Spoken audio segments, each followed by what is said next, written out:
The number one mistake almost every retiree makes has nothing to do with money, at least not in the beginning.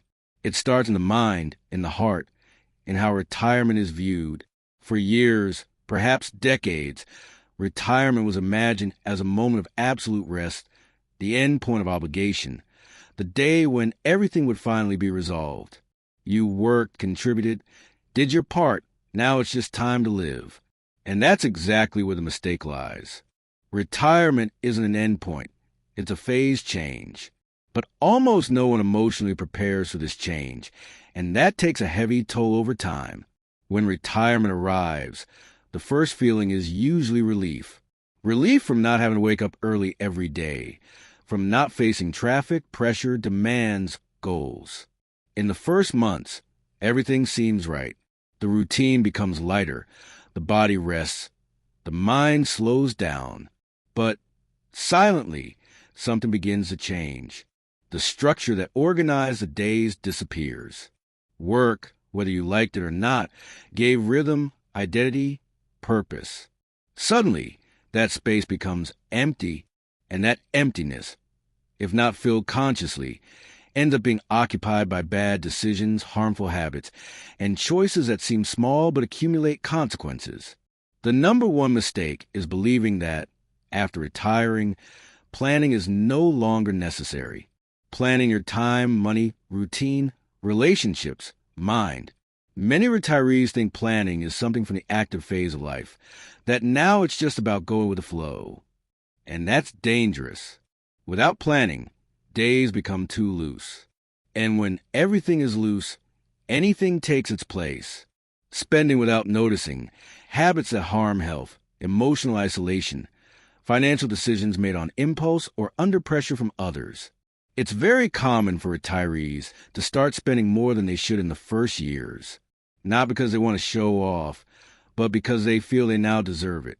They deserve to travel, buy something they postponed for years, help children and grandchildren, do that renovation, change cars, make life easier for those they love. And there's nothing wrong with that as long as it's done consciously. The problem is that this impulse of now I can often ignores a fundamental detail. Retirement isn't a prize that renews every month. It's a finite resource. Unlike salary, which could grow with overtime, or promotions, retirement income tends to be fixed or grow very little over time. Time passes, prices rise, needs change, and that money that seems sufficient starts to tighten. And when it tightens, the retiree realizes they didn't plan, didn't save, didn't foresee. But by then the room to maneuver is already smaller. That's when loans appear, unnecessary debts, decisions made out of fear or desperation. All of this could be avoided if the number one mistake had been recognized earlier, the idea that planning is no longer necessary. But this mistake goes beyond money. It affects the mind. When someone spends years being recognized for what they do, for their position, function, professional usefulness, and suddenly that disappears, a strange feeling of uselessness emerges. Many retirees don't talk about this because they feel ashamed. Society sells the idea that retirement is only happiness. But the truth is that, for many people, it comes accompanied by a difficult silence, a feeling of now what?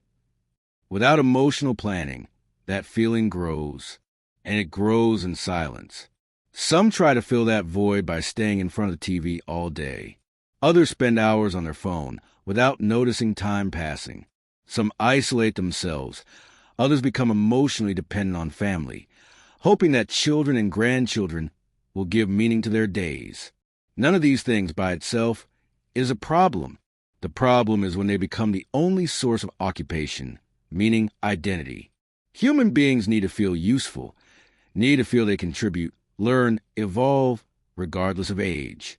The number one mistake also appears when retirees stop taking care of themselves because they think now it doesn't make much difference anymore.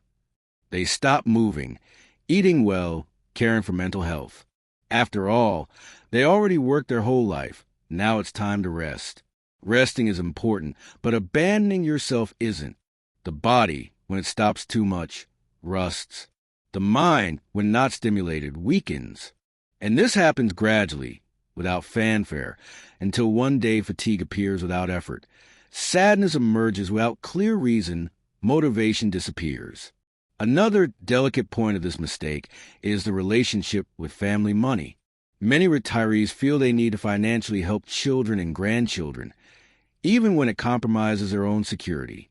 They lend, pay bills, take on responsibilities they shouldn't. They do out of love, guilt, or fear of losing connection. But they rarely stop to plan the long-term impact of these decisions. Retirement should bring tranquility, not constant anxiety. When retirees don't put themselves as a priority, they pay that price later. Planning doesn't mean living in fear or stopping enjoying life. Planning is precisely what allows you to enjoy with more security. It's knowing how much you can spend without guilt, how much you need to save, how to organize time so days have meaning. It's understanding that retirement doesn't remove a person's value. It just changes the role they play in the world. And that new role needs to be built. It doesn't emerge on its own. Mr. Antonio often says that the biggest mistake isn't spending too much, or trusting too much, or resting too much. The biggest mistake is thinking you no longer need to think about tomorrow, because tomorrow keeps coming, every day, even after retirement. And those who don't prepare for it end up being prepared by circumstances, almost always in the worst way. There's an enormous difference between aging with tranquility and aging with worry. That difference is rarely in luck. It's in the small daily decisions made consciously. It's in maintaining a simple but structured routine. It's in setting aside time to care for health, time to learn something new, time to relate, time to truly rest. It's in saying no when necessary, even to loved ones. It's in respecting your own limits. Retirement can be one of the richest phases of life, in experience, in freedom, in self-knowledge. But that only happens when you understand it requires a different type of responsibility. Not the responsibility of formal work, but responsibility to yourself. Those who ignore this fall into the number one mistake without realizing it. And when they realize it, they're often already dealing with the consequences.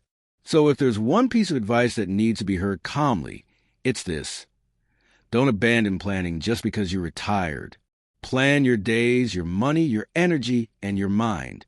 Not to live bound by rules, but to live with more lightness.